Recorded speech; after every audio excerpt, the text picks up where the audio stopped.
بسم اللہ الرحمن الرحیم۔ عصر حاضر کے پرفریب نعرے، چیپٹر 3، عنوان ہے اسلام، سیکولرزم اور آفاقیت یعنی کاسموپولیٹزم۔ انسانی دنیا میں نظریات کا تصادم ہوتا رہتا ہے، یعنی آئیڈیالوجی کا ایک ٹکراؤ ہوتا رہتا ہے۔ پرانے نظریات مٹتے ہیں اور نئے وجود میں آتے ہیں۔ نظریات کے ہجوم میں ایک شخص یہ سوال کرنے پر خود کو مجبور پاتا ہے کہ ان مختلف نظامہائے فکر میں حق و صداقت کا حامل نظریہ کون سا ہے، اور وہ معیار کیا ہے جس پر کسی نظریے کی صداقت کو پرکھا جا سکتا ہو۔ ظاہر ہے کہ انسانی زندگی کے لیے یہ سوال بہت اہم ہے۔ جہاں تک سوال کے دوسرے جز کا تعلق ہے، کسی نظریے کی صداقت کو جانچنے کے لیے عموماً 3 معیارات تجویز کیے گئے۔ ایک، زیر بحث نظریے اور مسلمہ حقائق میں مطابقت۔ نمبر 2، نظریے کے اجزائے ترکیبی کے مابین ہم آہنگی۔ اور نمبر 3، آفاقیت۔ جہاں تک سوال کے پہلے جز کا تعلق ہے، صداقت کے دعوے دار بہت سے نظریات دنیائے انسانیت میں موجود ہیں جو انسانوں کی توجہ اپنی طرف کھینچتے ہیں۔ ان نظریات میں قابل ذکر 2 ہیں۔ ایک سیکولرزم، جس کے پاس موجودہ دنیا کا سیاسی اور معاشی اقتدار ہے، اور دوسرا اسلام۔ عالمی سطح پر خصوصاً مسلم ممالک کے اندر دونوں کے درمیان کشمکش جاری ہے اور تیز سے تیز تر ہوتی جا رہی ہے۔ بنگلہ دیش کی موجودہ صورتحال اسی کشمکش کی غماز ہے۔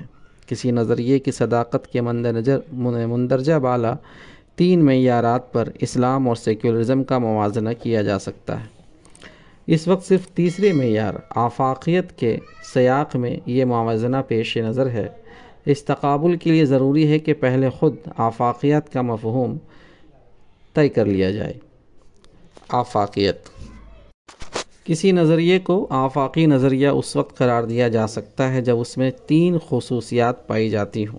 نمبر 1، اس کی دعوت بلا کسی تفریق کے تمام انسانوں کے لیے ہو۔ انسانی آبادی کے کسی جز کو خطاب کرنے کے بجائے وہ ہر انسان کو اپنا مخاطب بناتا ہو، اور اس کی دعوت ہر فرد انسانی کے لیے یکساں پیغام رکھتی ہو۔ آفاقیت کے اس پہلو کا تعلق اس تنوع سے ہے جو انسانوں کے درمیان پایا جاتا ہے۔ اگر کوئی نظریہ فی الواقع آفاقی نظریہ ہے تو اس کی دعوت میں اتنی قوت ہونی چاہیے کہ تمام تر تنوع کے باوجود ہر انسان اسے سمجھ سکے اور قبول کر سکے۔ نمبر 2، وہ کسی خاص زمانے کے لیے نہ ہو، بلکہ بدلتے ہوئے حالات میں انسانی رہنمائی کی صلاحیت اس کے اندر پائی جاتی ہو۔ اس پہلو کو زمانی آفاقیت کہا جا سکتا ہے۔ نمبر 3، انسان کی مکمل شخصیت اس کا موضوع ہو۔ وہ انسانی وجود کے کسی پہلو کو نظر انداز نہ کرے۔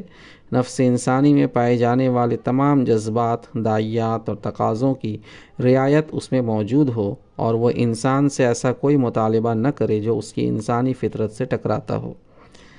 مذکورہ بالا خصوصیات میں سے پہلی خصوصیت کو چند مثالوں سے سمجھا جا سکتا ہے۔ دور جدید کے متعدد نظریات ایسے ہیں جنہوں نے انسانوں کے کسی خاص گروہ کو خطاب کیا۔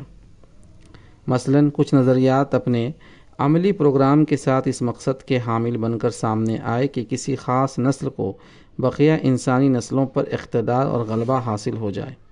ظاہر ہے کہ ان کا پیغام محض اس نسل کے افراد کے لیے تھا جس کا غلبہ وہ چاہتے تھے، بقیہ انسانوں کے لیے ان کے پاس کوئی پیغام نہیں تھا۔ نازیزم، فاشزم اور ہندوتو اسی کی مثالیں ہیں۔ اس طرح کے نظریات کو آفاقی نہیں کہا جا سکتا۔ اسی طرح کمیونزم کا اصولی خطاب محض محنت کش طبقے جو ورکنگ کلاس ہے اس سے ہے۔ دوسرے طبقات سے کمیونسٹ ایجنڈے میں تعاون کی جو اپیل کمیونزم کے داعیان کرتے ہیں وہ ان کے فلسفے کے اندرونی تضاد کی علامت ہے۔ اپنی اساس کے لحاظ سے کمیونزم ایک غیر آفاقی نظریہ ہے۔ نیشنلزم یعنی قوم پرستی، خصوصاً جارحانہ قوم پرستی جس کو ایگریسو نیشنلزم بھی کہا جاتا ہے، یہ غیر آفاقی نظریہ ہے، اس لیے کہ ہر نیشنلزم کی اپیل ان حدود کے اندر محدود ہوتی ہے جو اس نیشن کی حدود ہوں۔ اس سرحد کے باہر رہنے والے انسانوں کے لیے اس میں کوئی پیغام نہیں ہوتا۔ یہ واقعہ ہے کہ غیر آفاقی نظریات کا رول انسانی تاریخ میں انتہائی منفی رہا ہے۔ انسانوں کی باہم ایک دوسرے پر زیادتیوں کے لیے یہ نظریات جواز فراہم کرتے رہے ہیں، اور اس طرح انہوں نے انسانی ضمیر کو سلانے کا کام انجام دیا ہے۔ اسلام کی دعوت۔ آفاقیت کا مفہوم سامنے آ جانے کے بعد زیر بحث دو نظریات اسلام اور سیکولرزم کا موازنہ کیا جا سکتا ہے۔ اس تقابل کے لیے ضروری ہے کہ ہر نظریے کے پیغام کو سمجھ لیا جائے۔ نمبر 1، اسلام کا پیغام یہ ہے کہ ایک اللہ کی عبادت و بندگی کی جائے اور اس کے ساتھ کسی کو شریک نہ کیا جائے۔ اس کتاب کا نزول اللہ کی طرف سے ہے جو زبردست اور حکیم ہے۔ ہم نے تمہاری طرف یہ کتاب حق کے ساتھ اتاری ہے، بس اللہ کی بندگی کرو، دین کو اس کے لیے خالص کر کے۔ الزمر آیت نمبر 1 سے 2۔ پھر سورہ بقرہ کی آیت نمبر 21 تا 22 میں ہے کہ اے لوگو، بندگی کرو اپنے رب کی جس نے تم کو اور تم سے پہلے گزرے ہوئے لوگوں کو پیدا کیا۔ تمہارے بچنے کی توقع اسی صورت میں ہو سکتی ہے۔ وہی ہے جس نے زمین کو تمہارے لیے فرش بنایا، آسمان کی چھت بنائی، آسمان سے پانی اتارا اور اس کے ذریعے تمہارے رزق کے واسطے میوے نکالے، بس جانتے بوجھتے دوسروں کو اللہ کا مد مقابل نہ ٹھہراؤ۔ سورہ النساء آیت نمبر 36 میں ہے کہ اللہ کی بندگی کرو اور اس کے ساتھ کسی کو شریک نہ کرو۔ والدین کے ساتھ حسن سلوک کرو اور رشتہ داروں، یتیموں، مسکینوں، رشتہ دار، پڑوسی اور اجنبی ہمسائے کے ساتھ اچھا برتاؤ کرو۔ پاس بیٹھنے والے ساتھی، مسافر اور اپنے مملوکوں کے ساتھ اچھا سلوک کرو۔ بے شک اللہ ایسے شخص کو پسند نہیں کرتا جو اترانے والا اور بڑائی جتانے والا ہو۔ اسلام کے پیغام کا دوسرا پہلو یہ ہے کہ اللہ تعالیٰ کی ہدایت و رہنمائی کی مکمل اور مخلصانہ پیروی کی جائے اور اس کو چھوڑ کر دوسروں کی رہنمائی کی پیروی نہ کی جائے۔ سورہ اعراف آیت نمبر 1 سے 3 میں ہے کہ الف لام میم صاد، یہ کتاب ہے جو تمہاری طرف نازل کی گئی ہے، تمہارے دل میں اس بارے میں کوئی تنگی نہ ہو۔ یہ کتاب اس لیے ہے کہ تم اس کے ذریعے سے انسانوں کو برے انجام سے خبردار کرو اور ایمان لانے والوں کے لیے یہ نصیحت ہو۔ پیروی کرو اس ہدایت کی جو تمہاری طرف تمہارے رب کی جانب سے نازل ہوئی ہے، اور اس کے سوا دوسرے سرپرستوں کی پیروی نہ کرو، مگر تم نصیحت کم ہی قبول کرتے ہو۔ سورہ احزاب کی آیت نمبر 1 تا 2 میں ہے اے نبی، اللہ سے ڈرو اور کافروں اور منافقوں کی بات نہ مانو، بے شک اللہ علیم و حکیم ہے۔ پیروی کرو اس وحی کی جو تمہارے رب کی طرف سے تمہارے پاس آئی ہے، جو کچھ تم کرتے ہو بے شک اللہ اس کی خبر رکھتا ہے۔ اسلام کی دعوت کا تیسرا پہلو یہ ہے کہ انسان کے مابین فیصلہ اللہ کے احکام کے مطابق کیا جائے۔ المائدہ کی آیت نمبر 49، اور لوگوں کے درمیان فیصلہ کرو اس قانون کے مطابق جو اللہ نے نازل کیا ہے، اور ان کی خواہشات کی پیروی نہ کرو، اور ہوشیار رہو کہ وہ منکرین حق تمہیں بہکا نہ دیں کہ تم اللہ کے نازل کردہ کسی حکم کی پیروی سے باز رہ جاؤ، اور اگر یہ حق کو نہ مانے تو جان لو کہ اللہ کی مشیت یہی ہے کہ ان کے بعض گناہوں کی سزا ان تک پہنچا دے، اور یہ واقعہ ہے کہ انسانوں میں اس سے بہت سے نافرمان ہیں۔ اسلام کی دعوت کا چوتھا پہلو یہ ہے کہ جن امور کے بارے میں بھی انسانوں میں اختلاف واقع ہو ان کے سلسلے میں ہدایت الہی کو حکم بنایا جائے۔ سورہ شورى کی آیت نمبر 10، تمہارے درمیان جس معاملے میں بھی اختلاف ہو اس کا فیصلہ کرنا اللہ کا کام ہے، وہی اللہ میرا رب ہے، اسی پر میں نے بھروسہ کیا اور اسی کی طرف میں رجوع کرتا ہوں۔ مولانا سید ابو العالیٰ مودودی رحمۃ اللہ علیہ اس آیت کی تشریح کرتے ہوئے لکھتے ہیں کہ یہ اللہ تعالیٰ کے مالک کائنات اور ولی حقیقی ہونے کا فطری اور منطقی تقاضا ہے۔ جب بادشاہی اور ولایت اسی کی ہے تو لا محالہ پھر حاکم بھی وہی ہے، اور انسانوں کے باہمی تنازعات و اختلافات کا فیصلہ کرنا بھی اسی کا کام ہے۔ قرآن مجید کے الفاظ عام ہیں اور وہ صاف صاف علی اعلان تمام نزاعات و اختلافات میں اللہ کو فیصلہ کرنے کا اصل حقدار قرار دے رہے ہیں، جس طرح وہ اعتقادی اختلافات میں یہ طے کرنے والا ہے کہ حق کیا ہے اور باطل کیا، ٹھیک اسی طرح قانونی حیثیت سے بھی وہی یہ طے کرنے والا ہے کہ انسان کے لیے پاک کیا ہے اور ناپاک کیا، جائز اور حلال کیا ہے اور حرام و مکروہ کیا، اخلاق میں بدی و زشتی کیا ہے اور نیکی و خوبی کیا، معاملات میں کس کا کیا حق ہے اور کیا نہیں ہے، معاشرت اور تمدن اور سیاست اور معیشت میں کون سے طریقے درست ہیں اور کون سے غلط۔ تفہیم القرآن سورہ شورى حاشیہ نمبر 14۔ اسلامی نظریے کی یہ ایک خصوصیت اس کی ہمہ گیری اور جامعیت ہے۔ اسلام نے زندگی کے ہر پہلو میں انسان کی رہنمائی کی ہے۔ قرآن مجید میں طہارت، وضو اور تیمم کا بھی ذکر ملتا ہے، اور ذکر شکر اور فکر کا بھی۔ جس طرح اسلام کی تعلیمات تزکیہ، عبادت اور حصول تقویٰ کے سلسلہ میں انسان کی رہنمائی کرتی ہیں، اسی طرح وہ دعوت دین، حقوق العباد کی ادائیگی اور جہاد فی سبیل اللہ کی طرف بھی متوجہ کرتی ہے۔ اسلام کی جامع رہنمائی اخلاق فاضلہ کی بلندیوں کی طرف انسان کو لے جاتی ہے اور بار امانت کا حق ادا کرنے کے لیے اس کو تیار کرتی ہے۔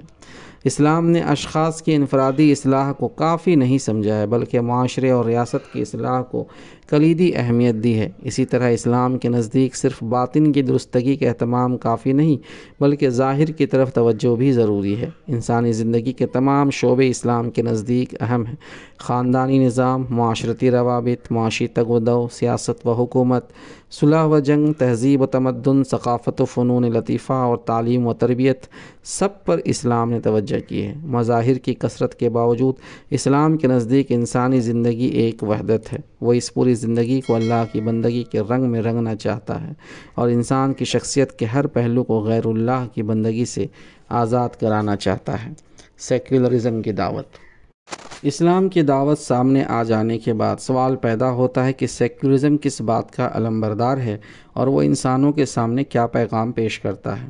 آج کل بحث و گفتگو میں سیکولرزم کی اصطلاح بہت استعمال ہوتی ہے، لیکن پہلے اس کے لغوی معنی پر غور کیا جانا چاہیے۔ آکسفورڈ ڈکشنری میں سیکولرزم کا مفہوم یوں بیان کیا گیا ہے: concerned with the affairs at this world, not spiritual اور sacred, not concerned with religion or religious belief۔ Secularism ایسا نظریہ ہے جو اس دنیا کے معاملات سے بحث کرتا ہے اور روحانیت یا تقدس سے عاری ہے۔ یہ مذہب یا مذہبی عقیدے سے کوئی سروکار نہیں رکھتا۔ ویبسٹر ڈکشنری میں سیکولرزم کی اصطلاح کی تشریح اس طرح کی گئی ہے کہ سسٹم آف پولیٹیکل اور social philosophy that rejects all forms of religious faith and worship, the view that public education and the matters of civil policy should be conducted without the introduction of a religious element۔ یعنی secularism ایک منظم سیاسی و سماجی فلسفہ ہے جو مذہبی عقیدے و عبادت کی ہر شکل کو مسترد کرتا ہے۔ سیکولرزم اس تخیل کا نام ہے کہ تعلیم اور دیگر اجتماعی امور کے نظم میں کسی مذہبی عنصر کی شمولیت نہ ہونی چاہیے۔ اپنی تصنیف سیکولرائزیشن آف یورپین مائنڈ، یورپی ذہن پر سیکولرزم کا تسلط، میں چارڈوک نے تذکرہ کیا ہے کہ پہلی بار سیکولرزم کی اصطلاح ہالیوک نامی مفکر نے 1851 عیسوی میں استعمال کی۔ وہ اور اس کے رفقا اپنے آپ کو سیکولر کہتے تھے۔ انہوں نے ریزنر معقولی نامی جریدے کو اپنے خیالات کی تبلیغ کے لیے استعمال کیا۔ اس جریدے نے اپنے مشن کا تعارف یوں کرایا کہ general concerning itself with this world, the issues which can be tested in this life. یہ ایک جیسا جریدہ ہے جو اس دنیا کے مسائل سے تعرض کرتا ہے اور ان سوالات پر بحث کرتا ہے جن کا تصفیہ اسی زندگی میں ممکن ہے۔ چارڈوک اپنی مذکورہ بالا تصنیف میں تصریح کرتا ہے کہ سیکولرزم کی اصطلاح کو رواج دینے والا مفکر ہالیوک اپنے آپ کو ملحد کہلانا پسند نہیں کرتا تھا۔ ملحد کی حیثیت سے تعارف کو ناپسند کرنے کی وجہ اس کے الفاظ میں یہ تھی کہ the public understands by that word one who is without God and also without morality and who wishes to be without both۔ ملحد کی اصطلاح اس لیے نامناسب ہے کہ عوام ملحد سے ایسا شخص مراد لیتے ہیں جو نہ خدا سے کوئی واسطہ رکھتا ہو نہ اخلاقیات سے، بلکہ جو ان دونوں سے ہی دور رہنا چاہتا ہو۔ مندرجہ بالا تشریحات کی روشنی میں سیکولرزم کے دو پہلو سامنے آتے ہیں۔ ایک پہلو فلسفیانہ ہے۔ اس اعتبار سے سیکولرزم خدا اور انسان کے زندہ تعلق کی صاف نفی کرتا ہے۔ اگرچہ سیکولرزم کی ابتدائی دائی خود کو ملحد کہلانا پسند نہیں کرتے تھے، مگر اس کی وجہ محض یہ تھی کہ وہ عوام میں اپنے خیالات پھیلانے کے خواہاں تھے، اس لیے عوام کے مذہبی جذبات کو ٹھیس نہیں پہنچانا چاہتے تھے۔ یہ ہر صورت یہ حقیقت ناقابل انکار ہے کہ ان کا رجحان الحاد کی جانب تھا۔ اس رجحان کی وجہ ان کا یہ اصرار تھا کہ صرف ان معلومات کو یقینی اور قابل اعتماد تسلیم کیا جانا چاہیے جو انسان کو اپنے مشاہدے اور تجربے سے حاصل ہوتی ہیں۔ یہ الفاظ دیگر وحی الہی کو علم کا قابل اعتماد ذریعہ تسلیم نہ کرنا چاہیے۔ غیب کا انکار اس رجحان کا لازمی نتیجہ ہے۔ نمبر 2، سیکولرزم کا دوسرا پہلو عملی ہے۔ اس اعتبار سے سیکولرزم اس رجحان کا نام ہے کہ اصلاً اس دنیا اور اس کے معاملات پر توجہ کی جائے، چاہے زبان سے آخرت کا انکار نہ ہو، لیکن زندگی کے امور و مسائل پر گفتگو اور بحث اور کار حیات کی انجام دہی میں آخرت اور اس کے امکان کو نظر انداز کر دیا جائے۔ اسی طرح سیکولرزم اس بات کا نام بھی ہے کہ تعلیم، سیاست اور دیگر اجتماعی امور کو مذہب سے آزاد رکھا جائے۔ اب یہ سوال پیدا ہوتا ہے کہ مذہب یا الہی ہدایت کی طرف رجوع نہ کرنے کی صورت میں اجتماعی امور میں رہنمائی کس منبع سے حاصل کی جائے گی؟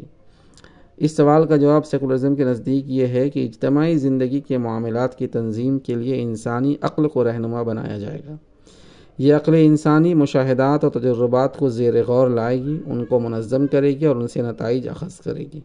چونکہ مشاہدات اور تجربات قابل اعتماد ہیں، اس لیے ان سے اخذ کردہ نتائج بھی قابل اعتماد ہوں گے۔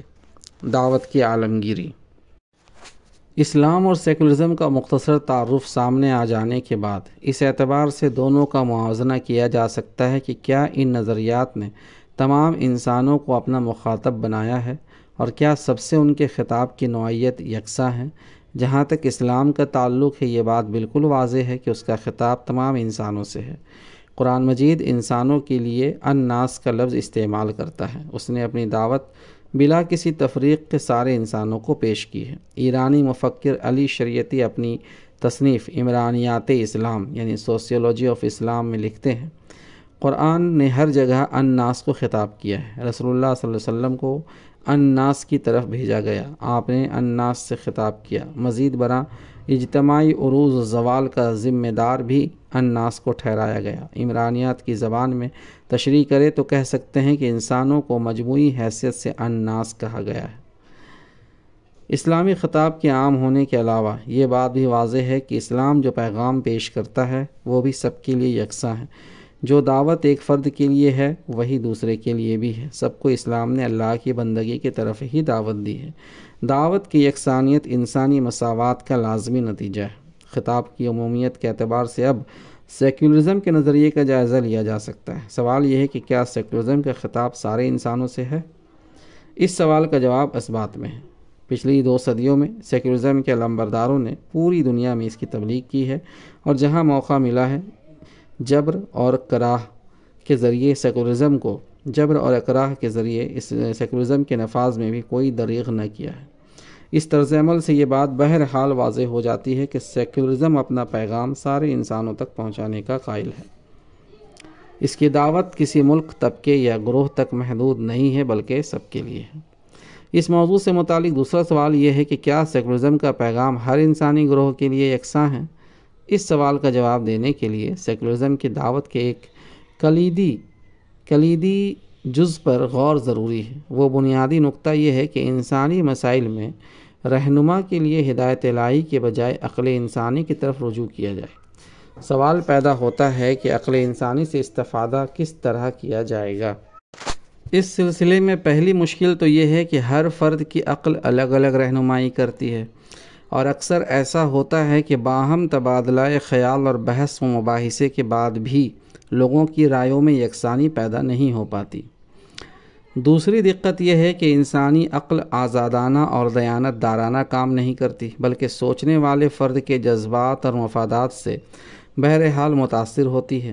تیسری دشواری یہ پیش آتی ہے کہ عقل کو اپنا کام انجام دینے کے لیے زیر غور معاملے سے متعلق معلومات درکار ہوتی ہیں، اور اکثر یہ معلومات ناقص اور ادھوری ہوتی ہیں۔ ایسا بھی ہوتا ہے کہ خلاف واقعہ باتوں کو معلومات کے طور پر پیش کر دیا جاتا ہے۔ جب عقل ناقص معلومات کی بنا پر نتائج اخذ کرتی ہے تو ظاہر ہے کہ نتائج بھی ناقص ہوتے ہیں۔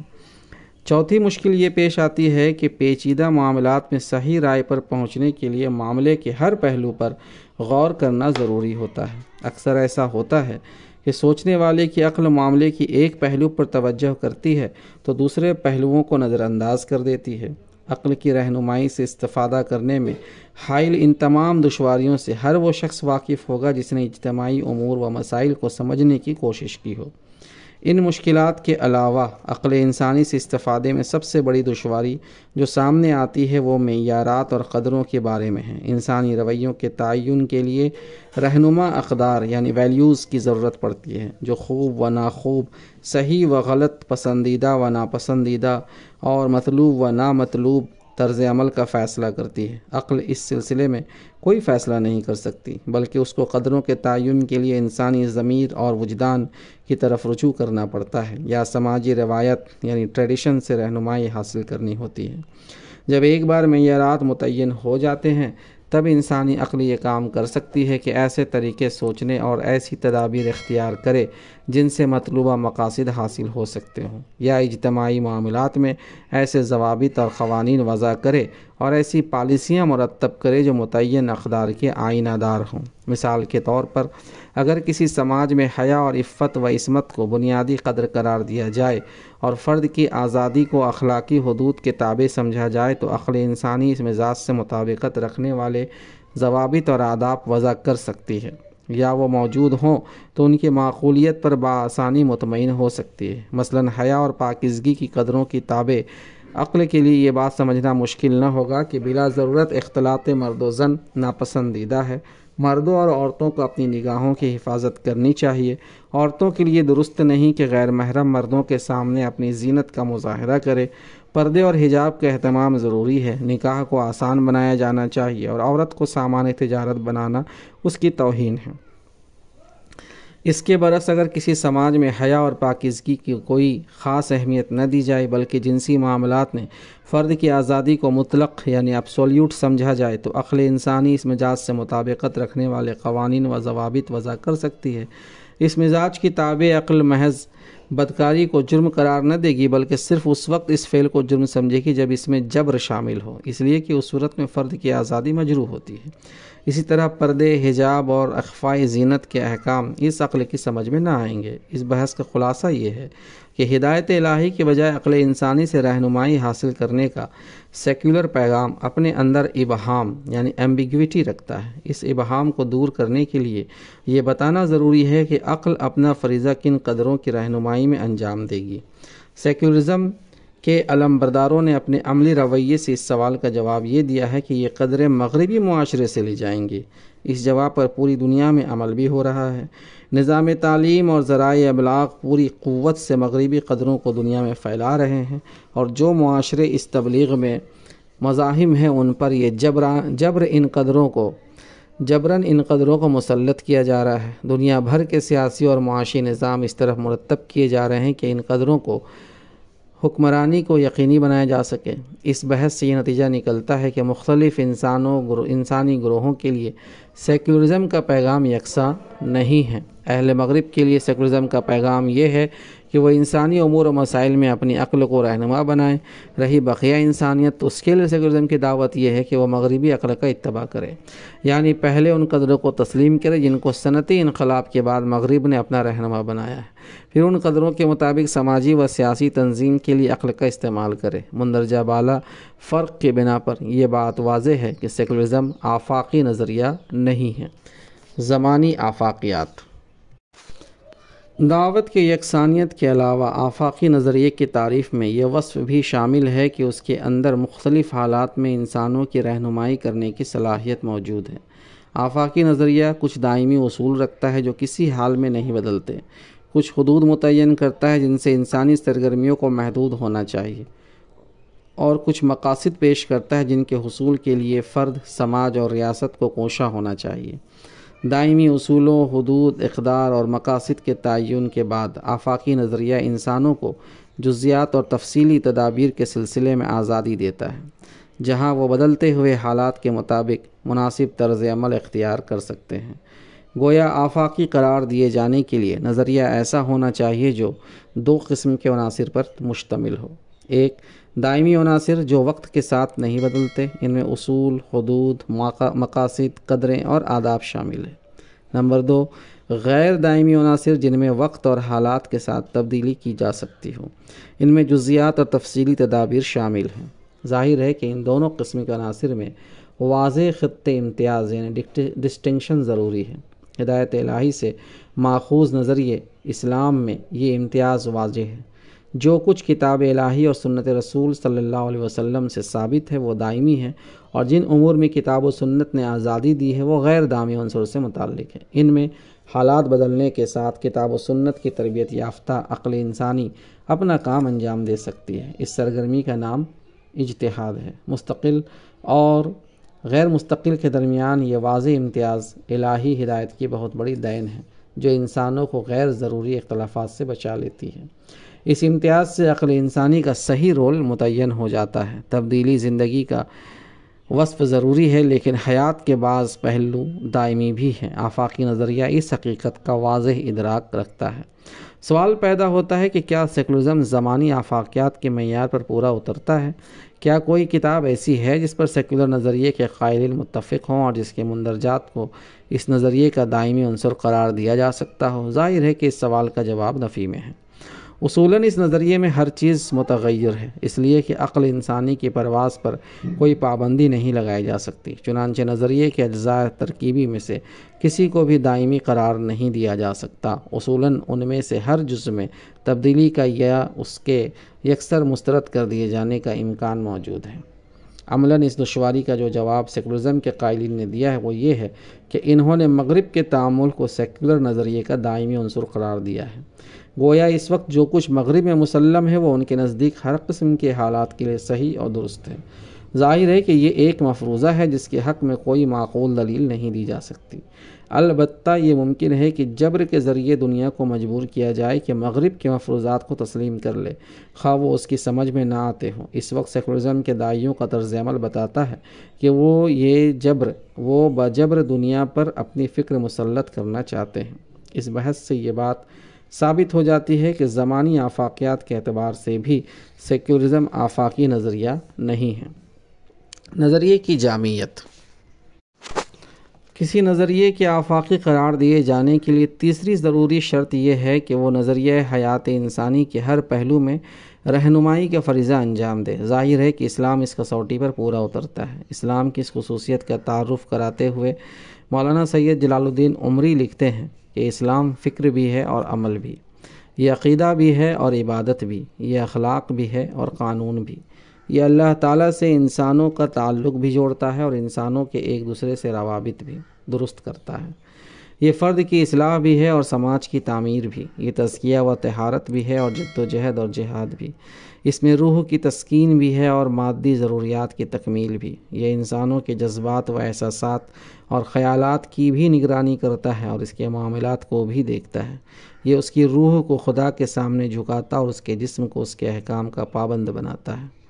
یہ دین عورت کے لیے بھی ہے اور مرد کے لیے بھی، جو ان کے لیے جوان کے لیے بھی ہے اور بوڑھے کے لیے بھی، حاکم کے لیے بھی ہے اور محکوم کے لیے بھی، امیر کے لیے بھی ہے اور غریب کے لیے بھی، یہ ہر ایک کے حقوق بھی بتاتا ہے اور فرائض بھی، یہ فرد اور معاشرہ دونوں پر خدا کی حکومت قائم کرتا ہے، اس کی حکومت ظاہر پر بھی ہوتی ہے اور باطن پر بھی، یہ فرد کو پاکیزہ زندگی اور قوموں کو عروج و ترقی عطا کرتا ہے، یہ خدائے قدوس کا دین ہے، اس میں دنیا کی کامیابی بھی ہے اور آخرت کی کامیابی بھی۔ اسلام اور اس کی دعوت۔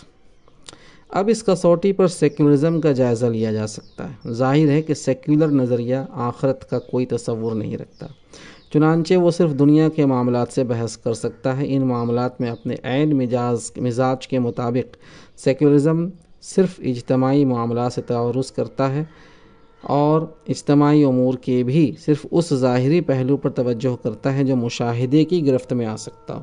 ان ساری محدودیتوں کے علاوہ یہ بات بھی واضح ہے کہ سیکولر نظریے کے پاس افراد کی اصلاح و تربیت کا کوئی پروگرام نہیں ہے۔ چنانچہ ہم یہ کہہ سکتے ہیں کہ انسانی زندگی کے بہت سارے پہلو ایسے ہیں جن میں سیکولرزم نے کوئی رہنمائی فراہم نہیں کی ہے۔ اس کے برعکس یہ واقعہ ہے کہ مذہب انسان کے نفسیاتی ضرورتوں کو پورا کرتا ہے، اور اگر مذہب کو انسانی زندگی سے خارج کر دیا جائے تو ایسا خلا پیدا ہوتا ہے جس کو سیکولر نظریہ پر نہیں کر سکتا۔ مثلا نمبر 1، اطمینان قلب انسان کی بنیادی ضرورت ہے۔ مذہب بتاتا ہے کہ اللہ کی یاد سے دلوں کو اطمینان نصیب ہوتا ہے۔ نمبر 2، انسان موت کے بعد کی زندگی میں نجات کا خواہاں ہے۔ مذہب اسے بشارت دیتا ہے کہ ایمان اور عمل صالح کے نتیجے میں اسے نجات حاصل ہوگی۔ کہا جا سکتا ہے کہ بہت سے لوگ زندگی بعد موت کے قائل نہیں ہیں، ان کے لیے نجات کا سوال کوئی اہمیت نہیں رکھتا، لیکن واقعہ یہ ہے کہ ہر انسان کے دل میں موت کے بعد آنے والی زندگی کا خیال تو موجود ہوتا ہے، اور وہ کسی طرح اس اندیشے سے آزاد نہیں ہو سکتا کہ وہاں اسے کن حالات سے سابقہ پیش آئے گا۔ نمبر 3، انسان زندگی کی مشکلات میں ایسا ولی و مددگار چاہتا ہے جس کی پناہ میں آ کر وہ مصائب و آلام کا مقابلہ کر سکے۔ مذہب بتاتا ہے کہ خالق کائنات کا سہارا حقیقی سہارا ہے، اس سے دعا مانگ کر اور اس کی پناہ طلب کر کے انسان مسائل حیات سے نبرد آزما ہونے کی طاقت فراہم کر سکتا ہے۔ نمبر 4، انسان کے قلب میں خیر کی طرف فطری رجحان اور شر سے بیزاری دونوں موجود ہے، لیکن اکثر ایسا ہوتا ہے کہ وہ بہک جاتا ہے اور اپنی خواہشات کا اتباع کرنے لگتا ہے، چنانچہ خیر کے راستے سے اس کے قدم ہٹ جاتے ہیں۔ اس صورتحال میں انسان کسی قوی محرک کا طالب ہوتا ہے جو اس کے اندر نفس کی چالوں کے مقابلے کی قوت پیدا کر سکے۔ مذہب کا عطا کردہ تصور آخرت انسان کی ضرورت کو پوری کرتا ہے۔ مذکورہ بالا نکات کی بنا پر صاف اور سیدھا سوال یہ ہے کہ کیا انسان کو ایسا نظریہ درکار ہے جو زندگی کے تمام شعبوں میں رہنمائی کرے، یا ایسا نظریہ جو محض بعض شعبوں سے بحث کرتا ہو؟ ظاہر ہے کہ انسانی فطرت جامع نظریے کا تقاضا کرتی ہے اور جزوی رہنمائی سے اس کی تشنگی پوری نہیں ہو سکتی۔ چنانچہ جامعیت کے اعتبار سے بھی سیکولرزم کو آفاقی نظریہ قرار نہیں دیا جا سکتا۔ جو لوگ فی الواقع حق کے متلاشی ہیں ان کو آفاقیات کی کسوٹی پر نظریات کو پرکھنا چاہیے۔ ان پر یہ حقیقت کھل جائے گی کہ فی الواقع آفاقی نظریہ حیات صرف اسلام ہے۔ اسی نظریے کو اپنا کر انسانیت کامیابی سے ہمکنار ہو سکتی ہے۔ تو سامعین، یہ تھے آج کا چیپٹر کا اختتام، عصر حاضر کے پرفریب نعرے، جس کے چیپٹر کا آج چیپٹر مکمل ہوتا ہے، اور اب آگے پھر سیکولرزم، تاریخی اور نفسیاتی تجزیہ جو چیپٹر ہے انشاءاللہ وہ آئندہ آڈیو بک میں آ جائے گا۔ امید کرتا ہوں کہ آپ کو ہماری یہ کوشش پسند آ رہی ہوگی، لہٰذا آپ لائک بٹن بھی دبائیں، کمنٹ بھی کریں اور شیئر بھی کریں۔ بہت شکریہ، جزاک اللہ خیر۔